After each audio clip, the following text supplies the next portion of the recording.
ప్రభు మేమందరం ప్రభు తండ్రి చిన్న కుటుంబంగా చేరుకొని ఈ దాసులకి ప్రభు తండ్రి వరం వచ్చి ఏ వాక్యం మా హృదయానికి సమర్పించుకుంటామో ఆ వాక్యం మాతో వెల్లడించమని అడుగుతున్నాం ప్రభు. అవును ప్రభు, రావాల్సిన త్వరగా వచ్చేలాగా వారికి మధ్యలో ప్రభు తండ్రి తోడుగా ఉండి చుట్టుపక్కల ఉన్న వాళ్ళ ప్రభు తండ్రి ఈ జనశక్తి ఎంతవరకు ఏర్పడుతుందో అంతవరకు ప్రభా తండ్రి వాళ్ళ జనాన్ని ప్రభు కలిగించి నిజమైన దేవుడిని తెలుసుకొని ప్రభా తండ్రి ప్రతి ఒక్కరు మాటలాగా జీవించబడుతున్న ప్రభు. అలాగే ప్రభా తండ్రి ఈ సాయంకాలం కూడా ప్రభా తండ్రి ఈ దాసుని ప్రభా తండ్రి సురక్షితంగా మా మధ్య పిలిచినందుకు స్తోత్రమయ్యా. మా ప్రభా తండ్రి వచ్చిన వారిని పేరు పేరు దీవించి ముందుగా సమయం ప్రభా తండ్రిని అప్పగించుకుంటూ ఈ కొద్దిపాటు క్రీస్తు చేసిన అడిగి వేడుకుంటున్నాం తండ్రి.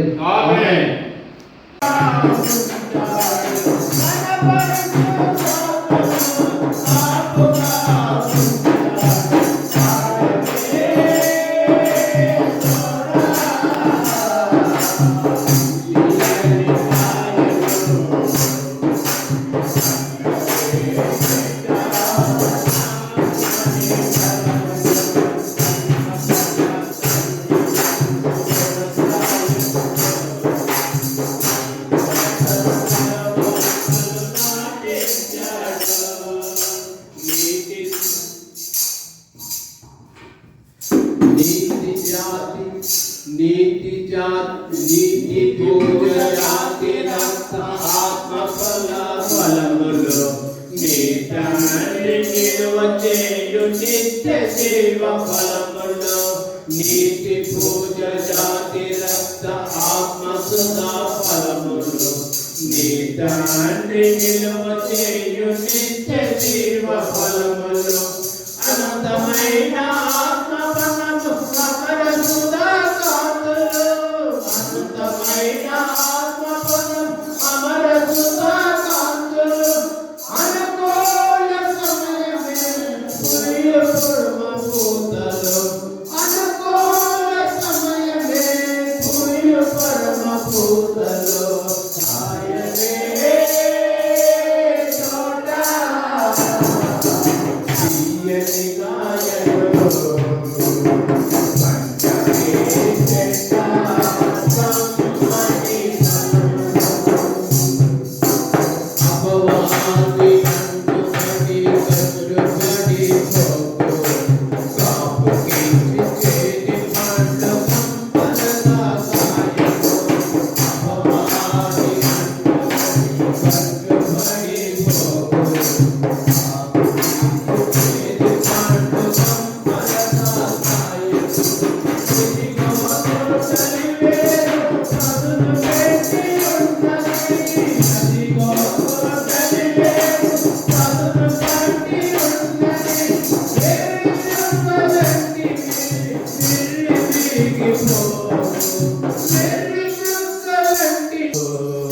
పండవే చెట్ట కమ్మని ఫలములు.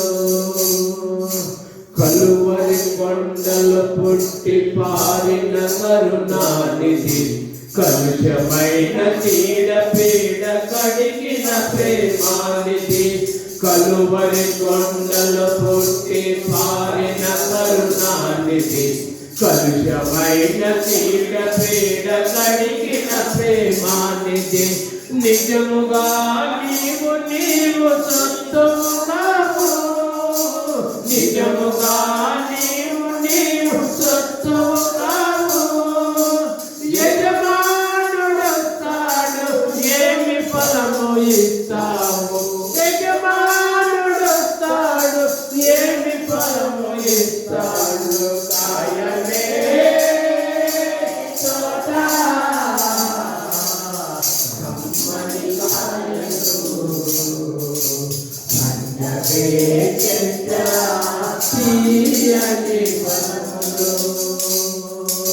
ముద్దుగా పెంచాడు ముద్దుగా ఉండకు.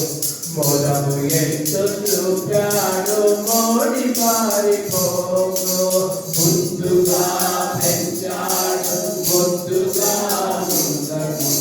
మొదలు ఎంతో మోడి పారిపోకు.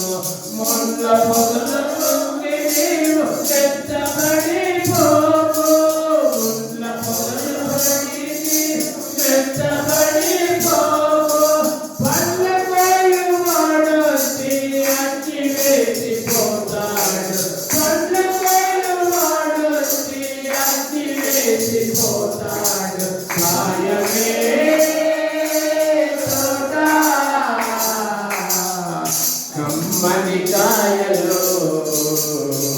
పండగే చెట్ట కమ్మని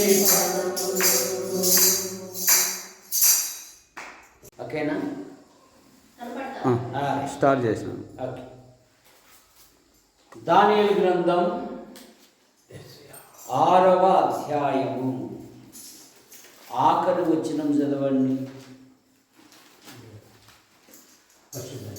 అన్న ఇక్కడ ఒక లైట్ లేదన్న సుధాకర్ అయినా పరీక్ష పెడతాడమ్మా మాకు. అదే అంత కనపడితే సార్. 6వ అధ్యాయము ఆఖరి వచనం చదవండి.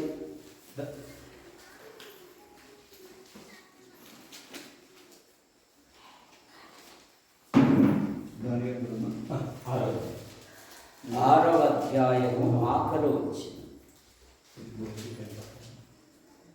సరే. ఈ దానియేలు దర్యావేషు ప్రభుత్వ కాలమందును పారసీకుల కోరేసు ప్రభుత్వ కాలమందును వర్ధిల్లెను. ఈ దానియేలు ఇద్దరు రాజుల మధ్య వర్ధిల్లెను అనే మాట మనం చూస్తాం. అసలు వర్ధిల్లుటకు కారణమేమి? దానియేలు అనే పేరునకు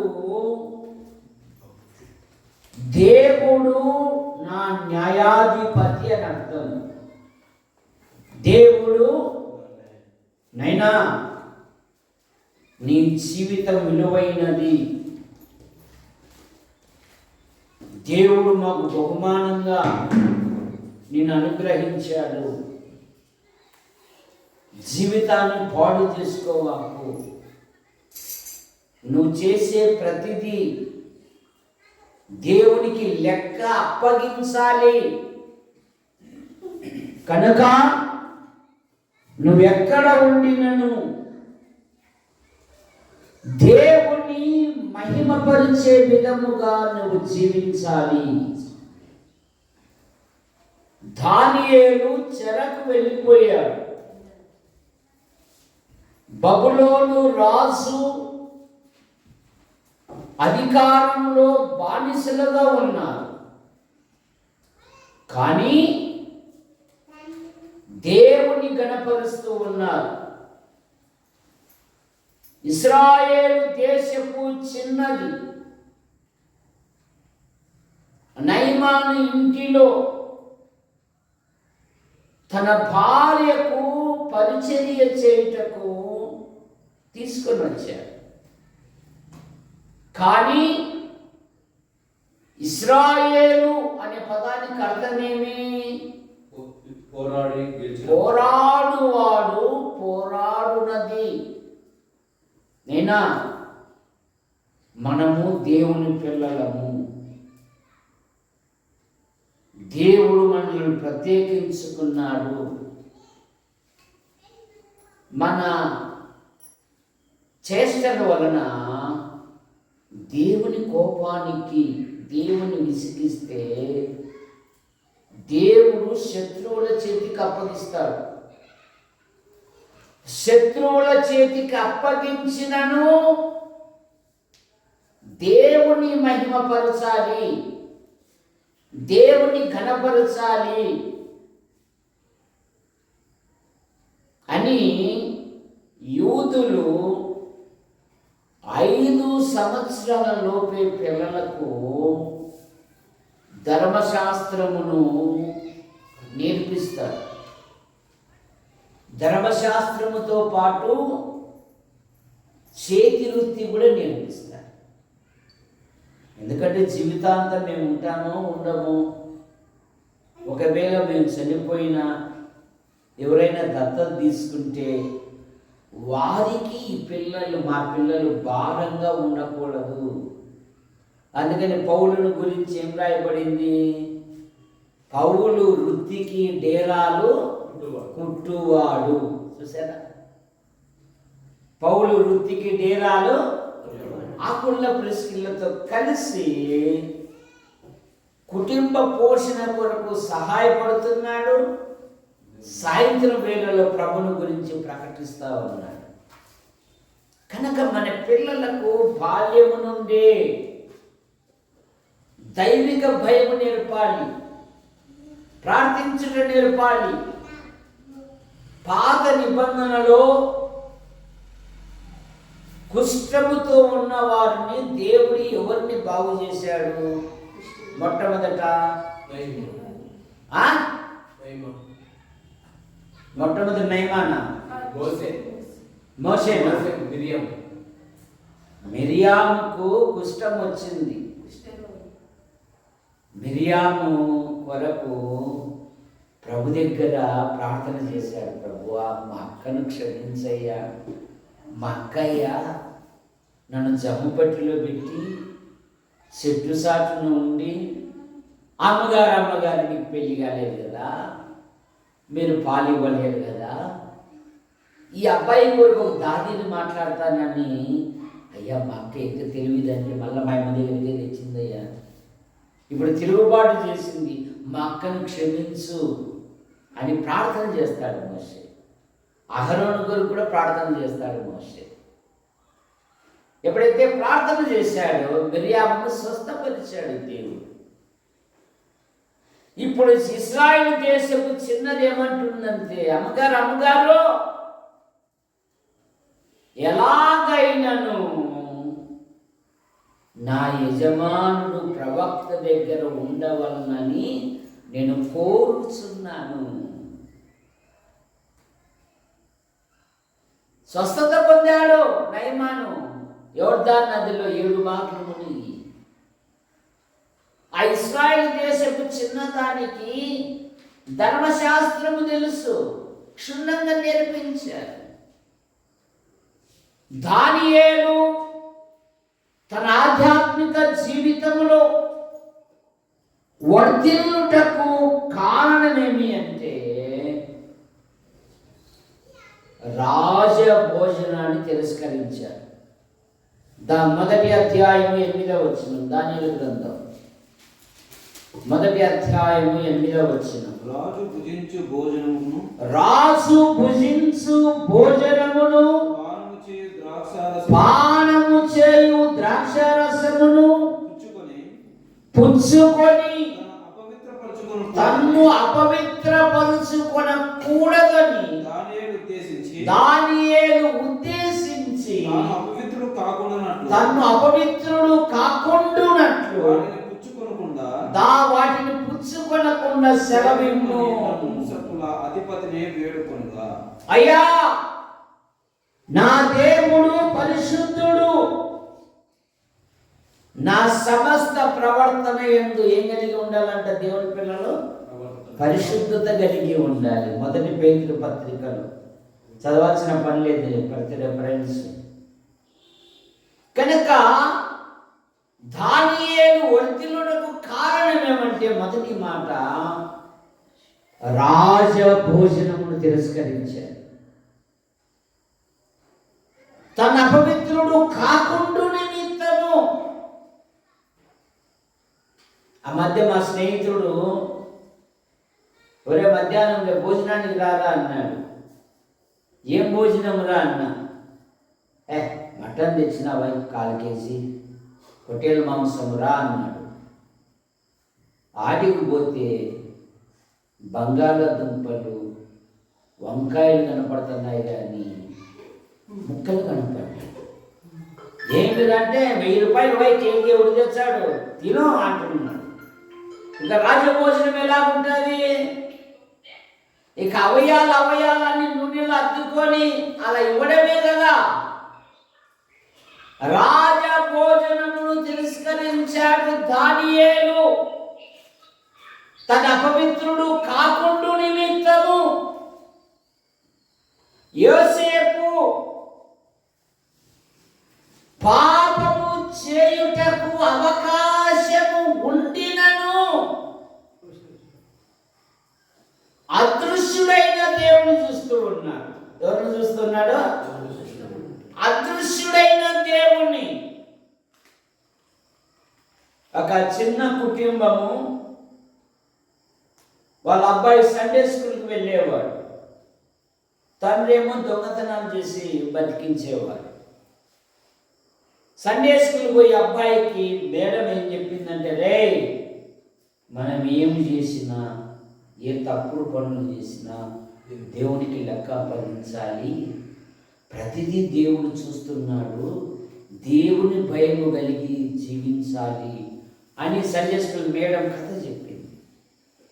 ఈ తండ్రి ఏం చేశాడంటే, అర్ధరాత్రి రై పత్తి ఎత్తుకొచ్చి పోదామురా, నువ్వు గట్టి మీద ఉండు, ఏమైనా శబ్దమైతే నాకు చెప్పురా, మనం పొలం నుండి పారిపోతాము, ఒకవేళ వాళ్ళకి చిక్కినా మనకు రైతులకు సులకాన్లతో ఈపులో పగలగొడతారు అని గట్టి మీద పెట్టి తండ్రి ఒక పత్తి సమకూరుస్తూ ఉన్నాడు. ఒక అరగంటకు వీనికి ఆలోచన వచ్చింది, ఏమని, మనం చేసే ప్రతిదీ నానా నానా అన్నాడు. అబ్బాయి ఇప్పుడు చచ్చింది కదా, దొంగల చేతికి రైతుల చేతికి చిక్కింది కదా అని గబగబా పరిగెత్తుకుంటే గట్టి కడుతుంది. ఏమిరా అన్నాడు. ఒక ఆయన చూస్తున్నాను ఆయన అన్నాడు. తండ్రి 4 దిక్కులు చూశాడు, ఒక్కడు కనపడలే. ఏదైనా కనపడలేదు ఎదురా అంటే, దేవుడు చూస్తున్నాను ఆయన మన పని. తండ్రి మార్పు పొంది ఇక చక్కగా కూలి పనులు చేసుకుంటూ జీవనం చేసుకుంటూ ప్రభువుని నమ్ముకున్నాడు. యోసేపుని గురించి ఏం చదువుతాము? ఆదికాండం 39లో ఆమె అతడు తప్ప ఇంకెవరూ లేరంట ఆ ఇంటిలో. కానీ యోసేపు ఏమంటున్నాడు? ఆదికాండం 39:9లో దేవునికి విరోధముగా పాపము చేసి నేను ఎలాగూ మూట కట్టుకొందునని ఆ ప్రదేశము నుండి పారిపోయాడు. కనుక దేవుని భయం ఉండాలి. దేవుని భయం ఉంటే చాలు, దేవుడు ఆశీర్వదిస్తాడు. నువ్వు కలములో ఉన్నా కలంలో ఉన్నా, ఎవరు తెలుకోకుండా మరుగై ఉన్నా, నువ్వు ప్రభుని నమ్ముకొని నమ్మకంగా జీవిస్తూ ఉంటే ఒకానొక సమయం అందరూ చూస్తుండగానే ఆయన అందములకు ఎక్కిస్తాడు. పేతురు పత్రికలో అదే కదా, దేవుడు తగిన కాలమందు మిమ్మల్ని హెచ్చించున్నట్లు ఆయన పటిష్టమైన చేతి కింద. ఏం పేరు నీ పేరు? తెరసొక్క. ఏం పేరు? రాజప్ప, ఆదప్ప, రాయప్ప. తల కొట్టుకుండే గాయం అవుతుంది, రక్తం కారుతుంది. రాయప్ప అంటే, రాయి అంటే క్రీస్తు, అమూల్యమైన రాయి అని పేతురు పత్రికలో ఉంది. ఏం రాయి? అమూల్యమైన రాయకు క్రీస్తు నొద్దకు అని మాట ఉంది. దావీదు ఆవుల కాపరే, గొడ్ల కాపరే. కరెక్ట్గా చెప్పండి. రాయప్పన నువ్వు ఎవరమ్మా అని చెప్పేది? నువ్వు కరెక్ట్గా చెప్పు. ఆవుల కాపరే, గొడ్ల కాపరే. బాగా చేసినావు చూడు. గొర్రెల కాపరిని తీసుకొచ్చి దేవుడు ఎక్కడ పెట్టాడు? ఇశ్రాయేలు సింహాసనం మీద కూర్చోబెట్టాడు. ఎక్కడ కూర్చోబెట్టాడు? దావీదు ఇంటిలో ఇంటర్వ్యూ జరిగింది, అందరూ అన్ఫిట్ అయ్యారు. సమూయేలు అంటున్నాడు, ఇంతేనా ఎవరైనా ఉన్నారా? అయ్యా ఉన్నాడయ్యా, కడసరి వాడు ఉన్నాడు, వాడు పొలంలో ఉన్నాడయ్యా, వాడు కళ్ళంలో ఉన్నాడయ్యా. కళ్ళంలో ఉదయాన్నే ఏం చేయాలా? ఏం చేయాలా? పుల్లల కొరక తీసుకొని మేక పెట్టికలన్నీ ఒరే దావీదు, ఎవరో ఒక ఆయన వచ్చారా, నువ్వు రారా. ఒరే నేను మా నాయన కొడతాను రా, పరక వదిలిపెట్టదు రారా. 78 కీర్తన 71 వచనం చదవండి.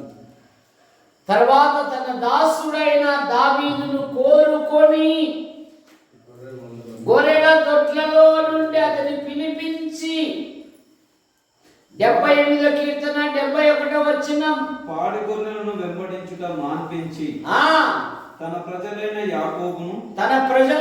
యాకోబును పై నుండి చదువు, 70 నుండి చదువు. తన దాసుడైన దావీదును కోరుకొని గొర్రెల దొడ్లలో నుండి అతని పిలిపించి పాడి గొర్రెలను వెంబడించుట మాన్పించి తన ప్రజలైన యాకోబును తన స్వాస్థ్యమైన ఇశ్రాయేలును మేపుటకై ఆయన అతని రప్పించెను. ఎక్కడి నుండి? గొర్రెల వదిలిపెట్టి అప్పరక వదిలిపెడితే మన ఆయన కొడతారు. కొట్టేది కాదురా బాబు, నువ్వు వదిలిపెట్టిరా. అతడు రాగానే నేను కోరుకున్న వాడు ఇతడే. ఎంత కృతజ్ఞత అండి దావీదుకు. 2 సమూయేలు గ్రంథం 7:18. దావీదు రాజు లోపల ప్రవేశించి, యెహోవా నా ప్రభువా, ఎంతగా నన్ను హెచ్చించుటకు నేను ఎంతటి వాడను, నా కుటుంబము ఎపాటిది. ఈ దినాలలో కాస్త గూడు అంటే ఇల్లు, కాస్త కూడు అంటే చెప్పు రాయప్ప, చెప్పు బువ్వ, కాస్త గుడ్డ, ఇవి దొరికాక కదా దేవుణ్ణి మర్చిపోతున్నారండి. అవన్నీ రానప్పుడు అన్నా సుధాకరన్నా యాడున్నావు స్వామి, ప్రార్థన చేస్తున్నావు స్వామి, నీడ లేదు, నా కొరకు ప్రార్థన చేయండి అన్నా. అక్క వదనాలు అక్క, మా కొరకు ప్రార్థన చేయండి అక్క, మా క్షేమం కొరకు ప్రార్థన చేయండి అక్క. మేమైతే 3 పూటలు తిని ప్యాన్ కింద సరళంగా నిద్రపోతాం అక్క, మీరైతే ప్రార్థన చేయండి. మనం కలిసి ప్రార్థన చేసుకుందామనే పదం రావాలి.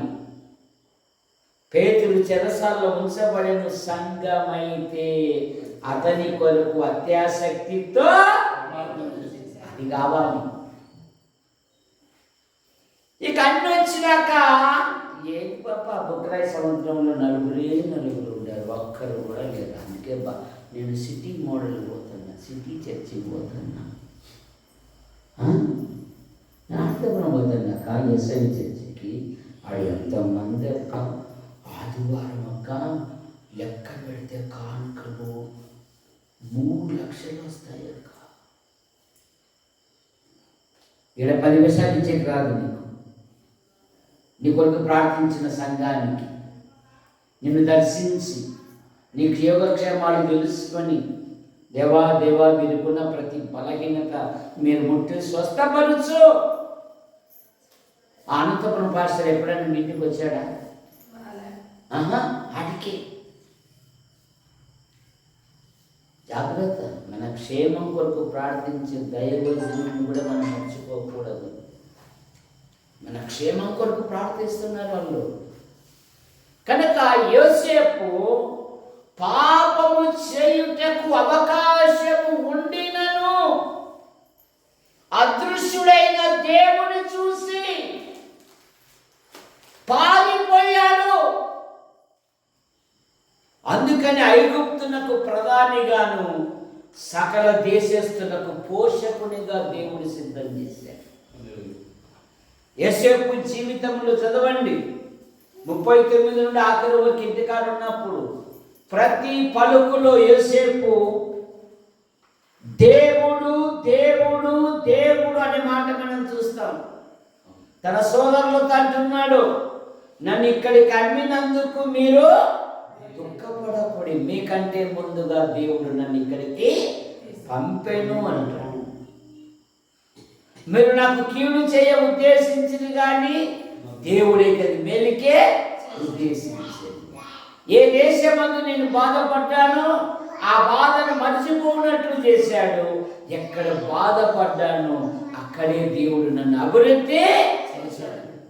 దేవుడు మిమ్మల్ని చూడవస్తాడు. ఇదిగో నా ఎముకలు ఇక్కడ పాతి పెట్టాక వాగ్దాన దేశంలో పాతి పెట్టండి. 6 లక్షల మంది సజీవమైన వ్యక్తులతో ఒక మృతుని యొక్క ఎముకలు ప్రయాణం చేస్తూ ఉన్నాయి. కనుక దేవుడికి ప్రాధాన్యత. ఈ దానియేలు వర్ధిల్లుటకు మొదటి మాట ఆహార విషయంలో ప్రత్యేకించుకున్నాడు. యవన పిల్లలు దుష్ట సహవాసము, మంచి నడవడిని, చెరుపును. కనుక పిల్లలు ఇహలోకం మాలిన్యత అంటకుండా దేవుడు వాడుకొని అర్హమైన పాత్రగా ఉండాలి. కుటుంబ పోషణ కొరకు పగలంతా నీ ఉద్యోగంలో, నీ పనిలో ప్రయాసపడాలి. రాత్రి దేవుని సన్నిధిలో దేవుని స్తుతించుటకు, దేవుని సేవలో. ఈరోజు పలానా ఊర్లో సువార్తకు పోదామా అన్న, నేను కూడా వస్తాను, నాకు కొంచెం ఫోన్ చేయండి అన్నాడు. సరే, కలిసి వెళ్ళాలి. పౌలు ఏమన్నారంటే, అనేకులను నా జత పనివారు, నా జత పనివారు, నా జత పనివారు అనే మాట మనం చూస్తాం. రెండవ మాట, దానియేలు వర్ధిల్లుటకు వారు జ్ఞానము గలవారు. దానియేలు గ్రంథం 1వ అధ్యాయము 17వ వచనం.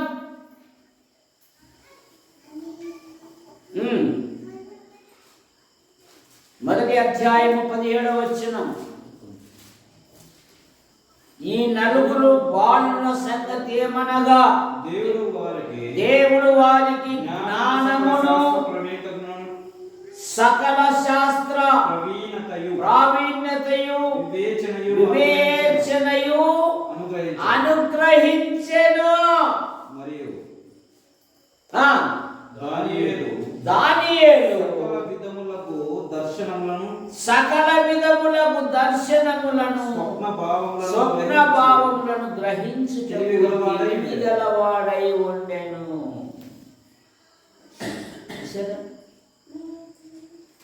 సకల శాస్త్రముల గల ప్రావీణ్యత గలవా.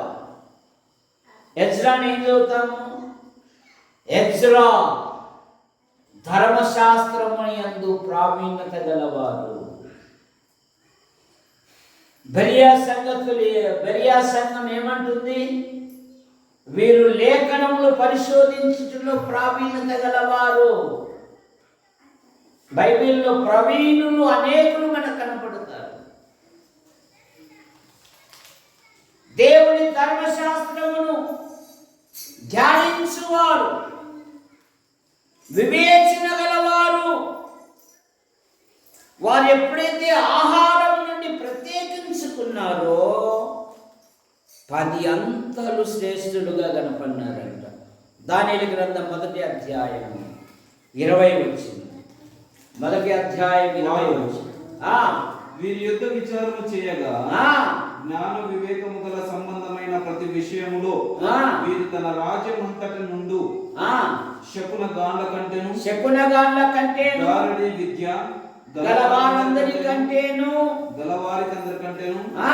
10వ వంతులు శ్రేష్ఠులని తెలియబడెను. 10 అంతలు శ్రేష్టమైన వారు. మాకు శాఖాధాన్యం ఇయ్యండి. రాజు భుజించు వారి ముఖముల కంటే వీరి ముఖములు కలగాను సౌందర్యముగాను కనపడినాయి. ఎందుకు? దానియేలు స్నేహితులు ఎలాంటి వారు అంటే, వారు ప్రార్థన ద్వారా పరిష్కరించుకునేవారు. 2వ అధ్యాయంలో రాజుగారు కలగన్నారు. కలభావం మర్చిపోయాడు. పైగా అంటున్నాడు, రే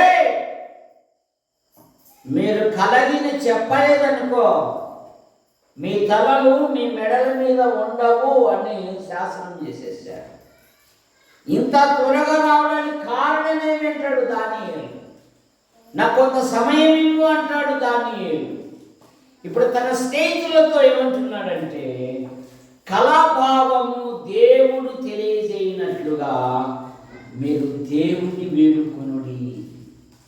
బైబిల్ ఏం చెప్తుంది? మీలో ఎవరికైనా శ్రమ కలిగినా ప్రార్థన చెయ్యాలి. దేవుడు మనకు గొప్ప వాగ్దానం ఇచ్చాడు. ఇర్మీయా గ్రంథం 33:3లో నాకు మొరపెట్టుము, నేను నీకు ఉత్తరం ఇచ్చేదను, నీవు గ్రహింపలేని గొప్ప సంగతులను, గూఢమైన సంగతులను నేను నీకు తెలియజేస్తాను. దానియేలు స్నేహితులు ప్రార్థించువారు. వారు ఎప్పుడైతే ప్రార్థించారో ఆ రాత్రి దానియేలునకు కలభావం బయలుపరచబడింది. వెంటనే దానియేలు పరలోకమందున్న దేవుణ్ణి స్తుతించారు. మన కుటుంబాలలో దేవుడు చేసిన మేలును బట్టి కృతజ్ఞత కూడికలు మన గృహాలలో జరగాలి. జరుగుతున్నాయా? ప్రార్థనా కూడికలు, కృతజ్ఞత కూడికలు జరుగుతున్నాయా? ఒకవేళ జరిగినా ఆ పోగుళ్ళు కలిగేంత ఓపిక మాకు లేదు, కానీ అన్ని డిస్పోజబుల్ తీసుకురా అంటున్నారు. డిస్పోజబుల్. ఒకవేళ దేవుడు మన డిస్పోజబుల్ అన్నారనుకో, భూమి మీద బతకగలమా? ఎప్పుడో మట్టిలో కలిసిపోయేవారు. మనము విలువైన వారు గ్రహించాలి. 3 కరోనాలను జయించామని. ఎన్ని కరోనాలను? 3 కరోనాల చరిత్ర ప్రపంచం వైపు పెట్టు. మనకంటే గొప్పవారు, మేధావులు, సంపన్నులు, ఉన్నతమైన వారు ఈ లోకాన్ని ఖాళీ చేసి వెళ్ళిపోయారు. ఎన్నికలేని మనలను తన రెక్కల కింద ఉంచుకొని ఆహారము, ఆరోగ్యము, సంచరించు ప్రతి ప్రదేశాలలో తన కృపాక్షేమాలు ఉంచి సజీవుల లెక్కలు చేర్చిన ప్రభును మనం స్తుతించాలి, మనం ఘనపరచాలి, మనం మహిమపరచాలి. సంఘ కార్యక్రమాలలో ప్రతి పనిలో ఉత్సాహంగా పాలు పొందాలి. మనం దానియేలు రాజభవనములో నిలవదగిన వాడు. 24వ వచనం దానియేలు గ్రంథం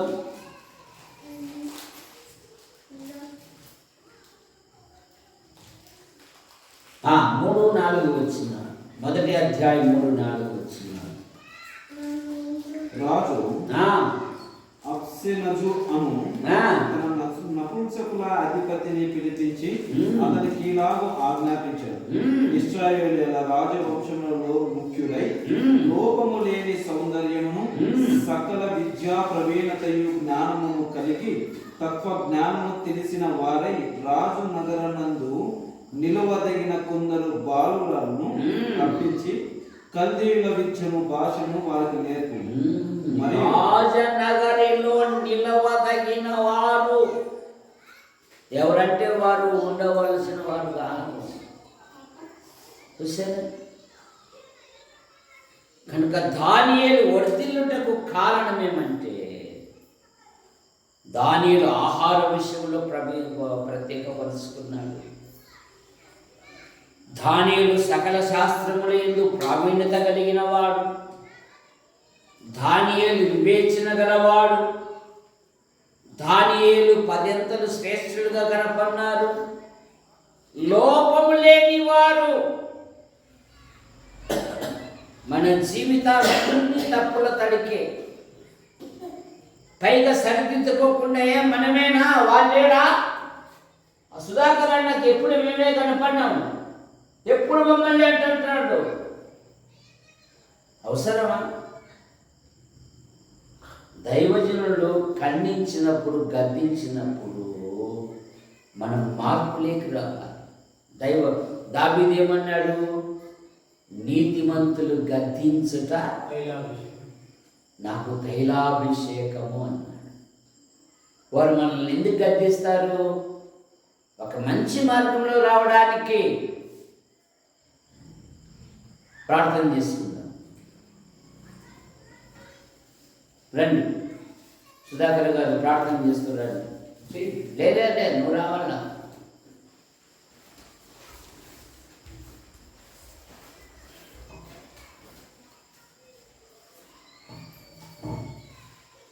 సృష్టికర్తమైన తండ్రి, లోకరక్షకుడైన యేసు ప్రభువా, నీ పరిశుద్ధ ఘనమైన గొప్ప నామానికి ఉదయకాలమున యేసు క్రీస్తు వారి శ్రేష్టమైన నామంలో పునరుత్థాన దినము సాయంకాలం కూడా తండ్రి, నీ బిడ్డలు ఏదో చక్కటి వాక్యం వినడానికి పిలిపించినప్పుడు నీ బిడ్డలు వచ్చారు ప్రభా. ఇదిగో తండ్రి, దానియేలు ఎంతో గొప్పవాడే తండ్రి. తన ఆహార విషయంలో తగ్గించుకొని తను ఆహార విషయంలో శాఖాధాన్యంలో కోరుకున్నాడు. ఆ తర్వాత జ్ఞానం గలవాడే, తెలివి ఉన్న ప్రావీణ్యత ఉండేవాడు, తను తాను తగ్గించుకున్నాడు. అలాగే ప్రభా తండ్రి, అతడు రాజు యొక్క సన్నిధిలో నిలబడాలి, రాజనగరంలో. కాబట్టి ఉత్తమమైన వారు ఉండాలి తండ్రి, యోగ్యులైన వారు కనపడాలి కనుక యోగ్యులుగా ఉండడానికి ప్రభు వారు ప్రార్థనా జీవితము, ఆయనతో ఉన్నవారు కూడా ప్రార్థనా జీవితం కలిగిన వారని నేను కనపరుస్తున్నాం, నేను స్తుతిస్తున్నాను. దానియేలు రాజు యొక్క ఆజ్ఞ కళ విషయంలో ప్రభా అంత త్వరితంగా రావడం కారణమేందని వెంటనే అతడు కూడా తండ్రి దానియేలు ప్రభు వైపే ఆధారపడ్డాడు, ఏ మనుషుల వైపు ఆధారపడలేదు. ఇటు విమోచకుడు, ఇటు రక్షకుడు తండ్రి మా కొరకై భూలోకానికి యేసు ప్రభువుగా వచ్చి ఆ యెరూషలేము ఈదుల మధ్య ఏడవబడి, కొట్టబడి, గుద్దబడి, అవమానములు, నిందలు, హింసలు పొందాడు. దానియేలు కంటే గొప్ప తండ్రి, గొప్పవాడైన మా ప్రభువు తండ్రి మా కోసం ప్రాణం పెట్టాడు ప్రభా తండ్రి. ఆయన కార్చిన అమూల్య, నిర్దోష, నిష్కళంక, నిందారహితమైన క్రీస్తు రక్తము చేత మమ్మల్ని విమోచించడం ద్వారా ప్రభా నిన్ను నాయన తండ్రి భాగ్యం మాకు అనుగ్రహించింది బట్టి నీకు స్తోత్రం. మేమైతే దూరస్తులమో తండ్రి అనే దానికి యోగ్యత లేనివారు, ఇప్పుడైతే తండ్రి నాయన అనే భాగ్యం మాకు ఇస్తుంది. మేమెంతటి వారమే దావీదు, గొర్రెల దొడ్డులో నుంచి నన్ను నడిపిస్తేవిని దావీదు కూడా అంటున్నాడు.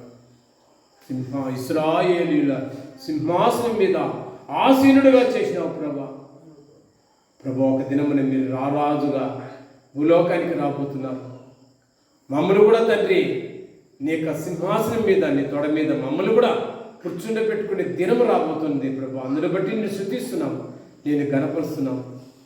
అలాగనే ప్రభా యాడికి నుంచి గంధం దేవదానం అనే సేవకుని నడిపించి మీ చక్కని వాక్యాన్ని ఆయన ద్వారా మాకు అందింపచేసింది బట్టి నీకు స్తోత్రం. కరెంటు లేకుండా మహాదేవుడా, రక్షకుడా, విమోచకుడా యేసయ్య అద్భుతంగా ఈ కార్యక్రమం నడిపించింది బట్టి తండ్రి మీరు చేసిన మేలకై, ఆయనకి ఇచ్చిన కుటుంబాల కొరకై, సంఘం కొరకై ప్రభా నేను శుతిస్తూ పూజిస్తున్నాను.